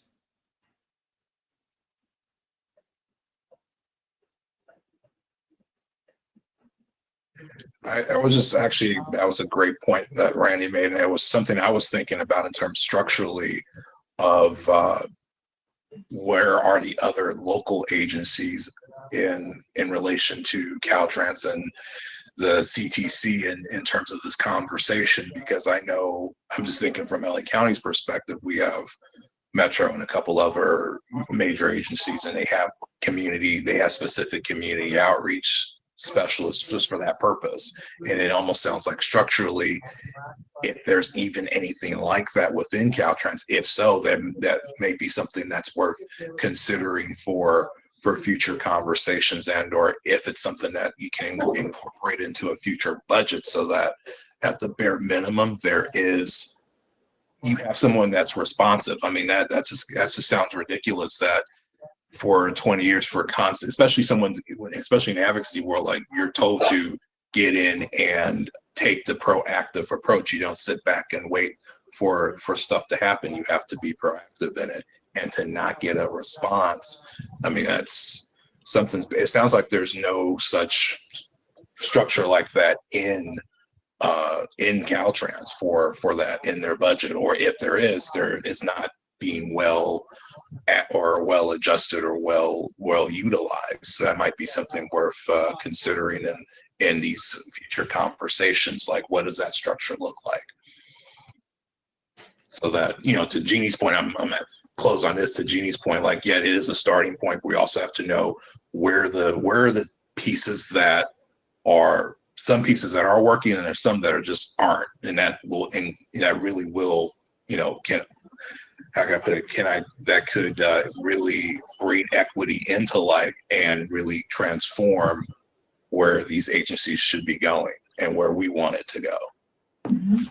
And I wanted to jump on that thread because as I kind of stepped back and looked at that, I even thought about my own experience and the frustrations I have had in advocacy, and that's that a lot of us here are like paid professionals to do this, and when I feel like a lot of us have racked our own brains and our own time to accommodate what often ends up being a highly bureaucratic process. And so, like, thank you, Connie, for bringing that up. Like, thank you for shaking it up, and blessings to you on your solar birthday. But to your point, it almost seems like a moot point to continuously suggest ways to do this if fundamentally the system of Caltrans is still going to get backlogged, right? So if you have awesome, incredible feeling listening session, but it can't go through a process because it gets stumbled by that process that, is now antiquated and long overdue for a refresh, you have an issue, right? So it's almost like you would first need a listening session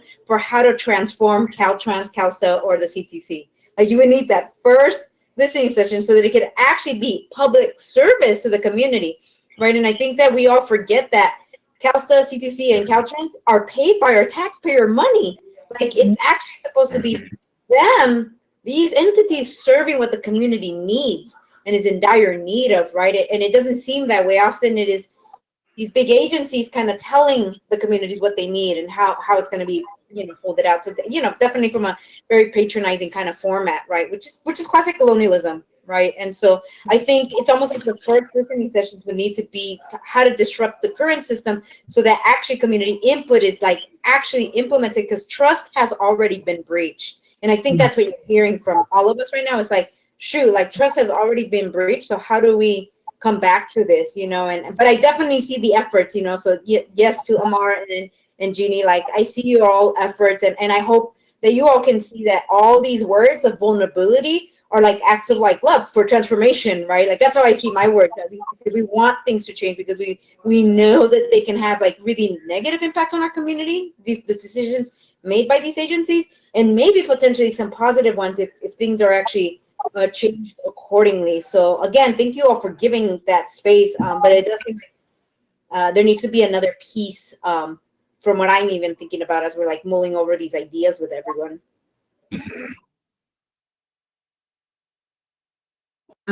I have to kind of piggyback off of what Rio just said around that backlog. I think all three agencies have to be really clear about what they're willing to do when, communities are talking about projects that are currently being funded that are creating harms. Because in part of the presentation, it said, about stopping harm and preventing future harm.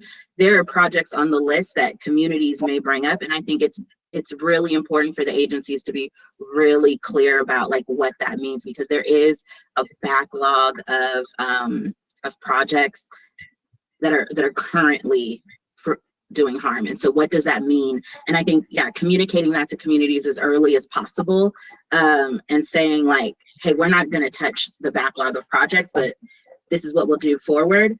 Whatever it is, I think you guys just need to be really clear as the three agencies going into it.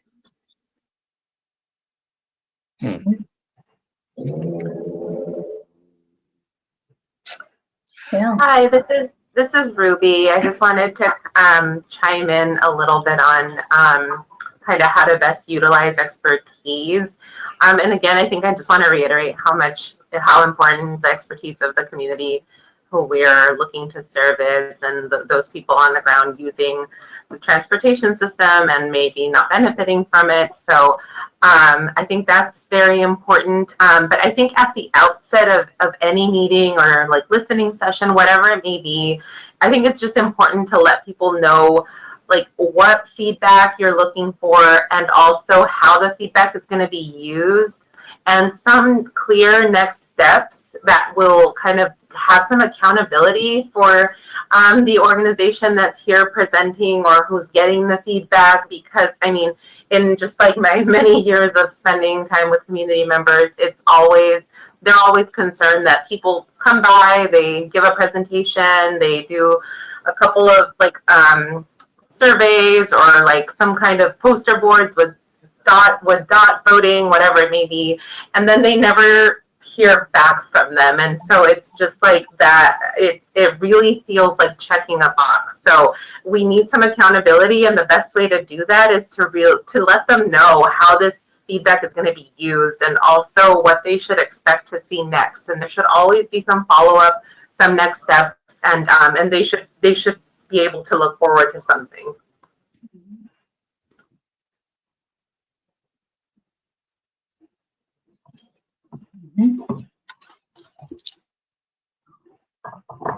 Great feedback.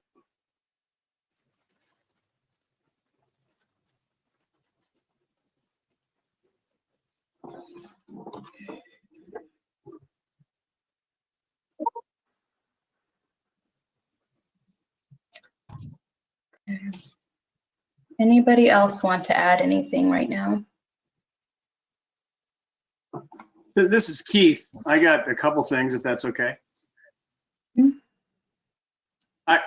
I don't know how many of you, probably this human-centered design has been around for about 10 years in IDEO Corp. Obviously, is sort of the leading edge of that, but then I put some stuff in the chat today. It feels like we keep trying to design meetings for people that we don't consult with as to how they'd like the meetings designed. And I think some sort of human-centered design or this equity design, going out into the communities and figuring out, what would be the most meaningful format and design for them to really get to the to the substance they want, to the process they want, what would be most meaningful racially, culturally, et cetera. And some of that kind of pre-work would start to set up another framework for community engagement that really does involve equity. So I feel like maybe that's a step that doesn't seem to, it seems to be missing to me. And I guess the other idea is that obviously this group, I think, picks up on the fact that a lot of people go out and seek opinions, but they never follow up on them. So maybe we should just stop that. Be honest. If you're not really going to listen or follow up, then don't even have the damn meeting.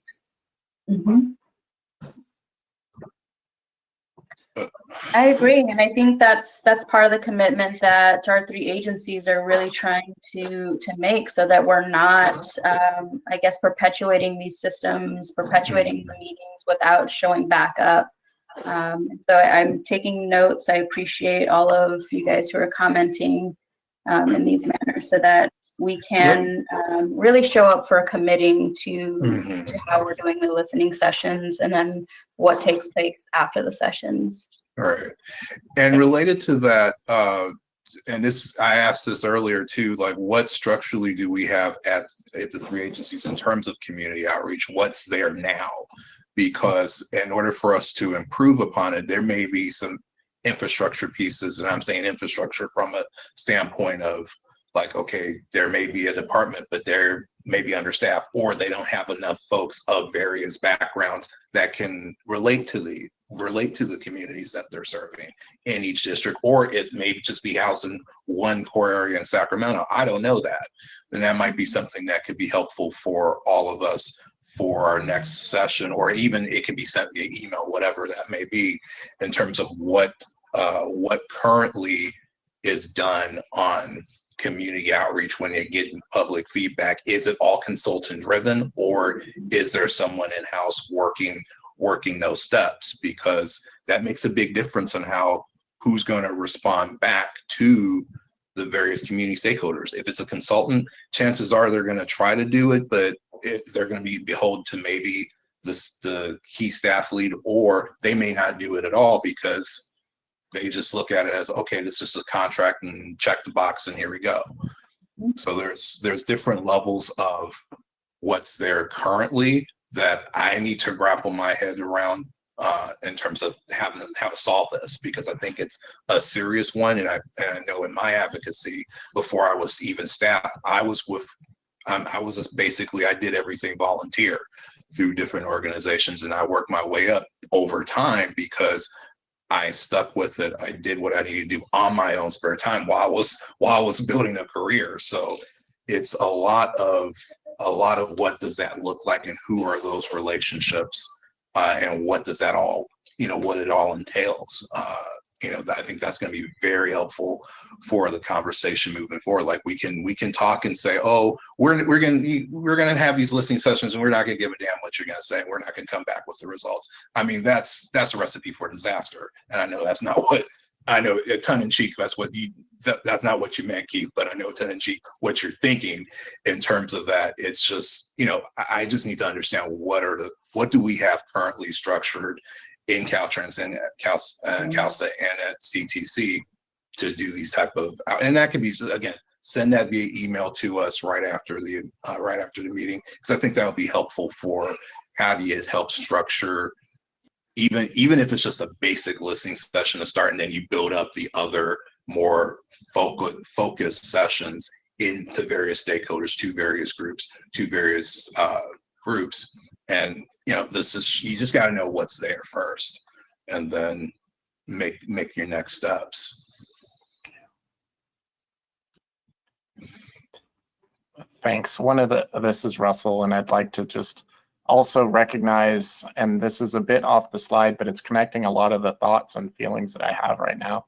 Listening to everyone, we've heard that communities feel traumatized and marginalized, and I want to say that we're living in a very different world now in May of 2021 than we were prior to March of last year. There are people who have been extremely marginalized over this, past year due to transportation access and equity and lack thereof. So I think, really kind of honing in on how do we listen to and build trust? So that's really the important thing here. It's not how do we just get, input that nobody's ever going to see results from, but we really need to see a responsive, committed long-term relationship building. And to Gerard, we need to understand what exists now and how it needs to be disrupted in a way that folks can be a part, be in the room.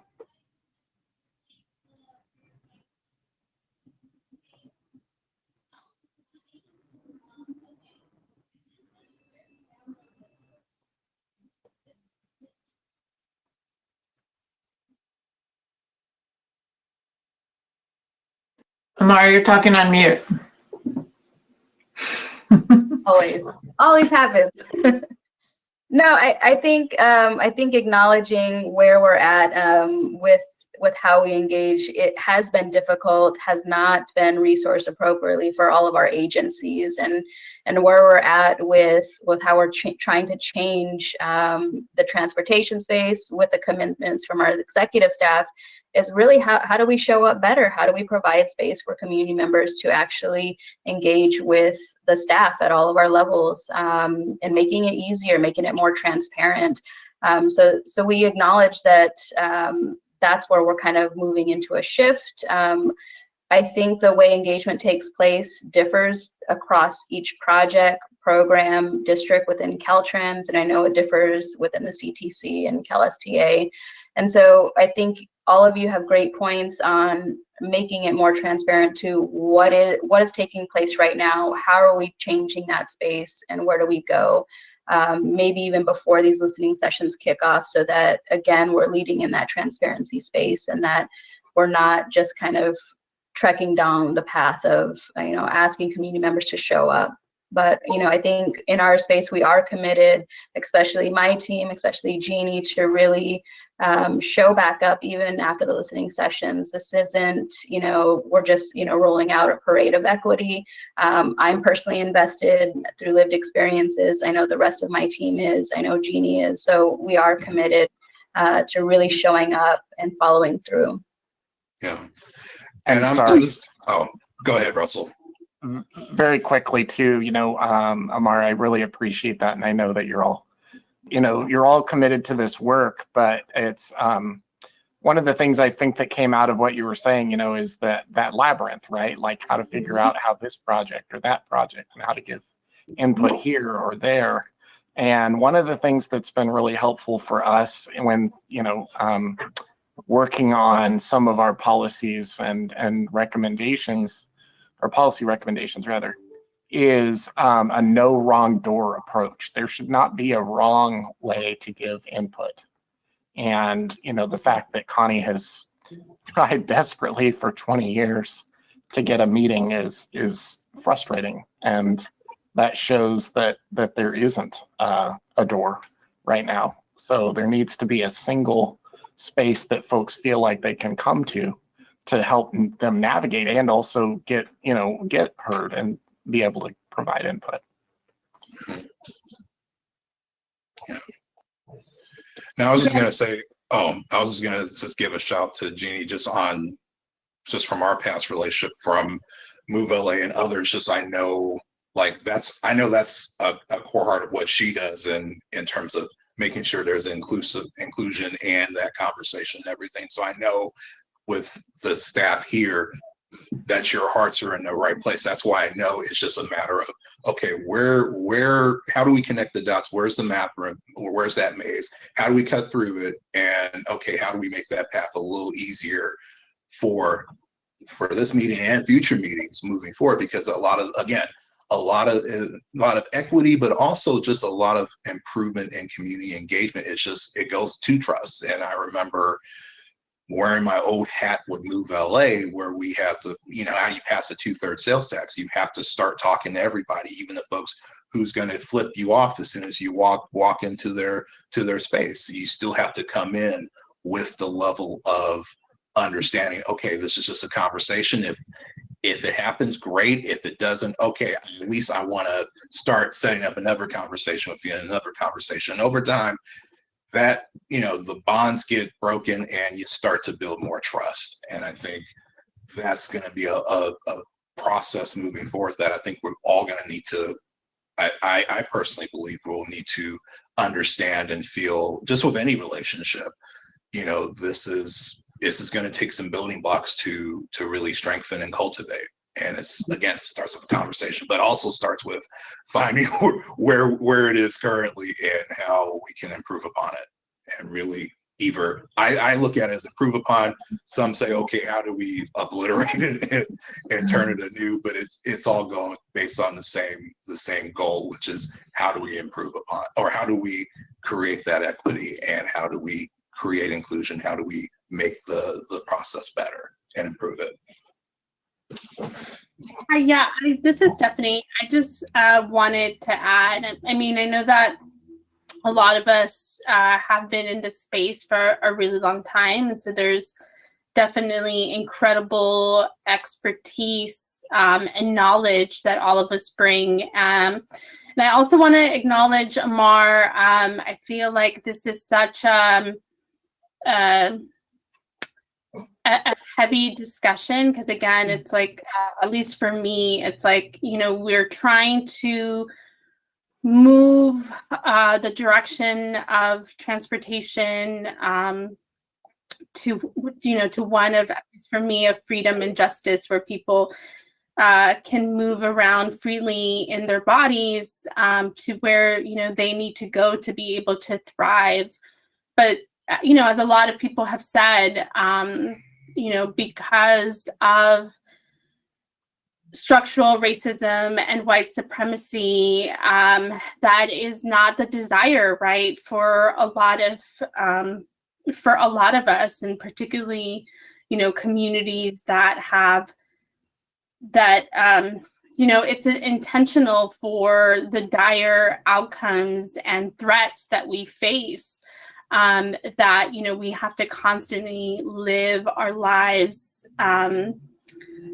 or the way that it's been set up in fear and shadows. And so, being able to make space for this, I thank you for the bottom of my heart, because it's not easy. And I know that it takes someone to really value this input and this shared experience, because it's painful. So thank you for that, one. And then two, in terms of the question of, what type of stakeholders should we partner and support? And I think that this has been really echoed, and I've heard it in other comments from my colleagues. But I think one of the things that for me really got me thinking, what Russell said around, how do you design engagement, or just like listening sessions, in a world where so much has happened already on top of what had already been happening and further exacerbated, right? And so I think about community members, organizers, community organizations that are trusted, that are able to look at individuals holistically. And I think not in terms of, and I think sort of Connie said it best, right? I know a lot of other folks have echoed that you're coming into my community to extract exactly what it is that you need, and then you move on. And so, how are you coming in knowing that maybe, the community doesn't want to talk about your transportation project. Maybe the community has other needs that need to be prioritized. And so understanding that flexibility, I know that folks have already mentioned, like meeting folks where they are, is really, really important. And so I don't know if we have, if again, Caltrans, the CTC, other agencies that are involved really understand that humility and compassion piece, right? Where you're coming into a community that necessarily doesn't really care, again, this is generalizing, but it might not really care about that specific project that you have a sense of urgency about that needs to be finished, or because budget dollars are allocated and it needs to be completed, or it's someone's political pet project, and so all of a sudden it's everybody's on the priority list of staff members and other stakeholders. And so understanding that, and I think of being able to think of like, how do you do your own homework before you come into a community to understand what the needs are, so you are able to listen, but also, and I think you have said, Amar, this commitment that you're not coming in to just like come in and never come back, that there's accountability, for what you're going to hear in terms of like, do they need other services that necessarily you all might not be able to provide, but you need to make those connections. And so that's some of my thoughts around this question. Thank you, Stephanie. Spot on there. And I think that's where our group here is really trying to commit with, that this space is going to be provided, but it's not necessarily only on transportation. But again, when we think about our equity statement, we're thinking about how people show up and live and are having the ability to thrive in our communities. And so that's what we're trying to lead with, is what else can we bring to the table? How do we acknowledge the harms and the trauma that are still happening today? I think members have already echoed that. And so I appreciate all the comments so far. Thank you.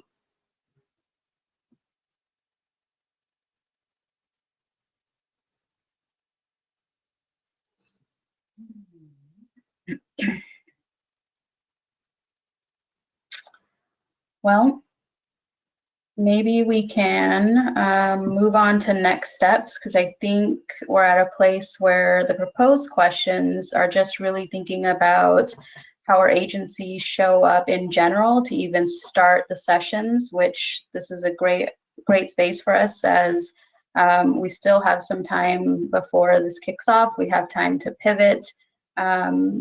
So I don't know, Bridgette or Laura, am I turning this back to you? Thanks, Amar. You can turn it back to me. I can cover next steps really quickly. So obviously we got a ton of really great feedback. Really appreciate the honesty and vulnerability that was part of this conversation. And we took diligent notes. We will reflect the feedback that we heard today through our meeting minutes, and you all will again have an opportunity to see what we did capture and make sure that it reflects what it should. And then we are going to hit the ground running, our three agencies, to analyze what we heard and be able to provide you all with an update at a future roundtable meeting about where things are going with the listening sessions. And I wanted to highlight a point that Amar made earlier on in her presentation, that just given the bureaucratic inertia of the contracting process and just how complicated it's been to get, to the point where we're at, we 100% see that there will be additional opportunities to further develop the listening sessions with our agency staff and the consultant team. So we are very committed to bringing this back in a meaningful way and being able to continue this conversation to show how we are being responsive. So with that, we will conclude this item, and I am willing to bet that we are all in dire need of a break. So let's please take 10 minutes to take care of ourselves. Oh my gosh, thank you. Public comment, sorry. I did want to check to see if we have Laura, I see no public comment at this time. Thank you. Okay, perfect. Well, not perfect, but we really need a break. We can't really hear you, Laura.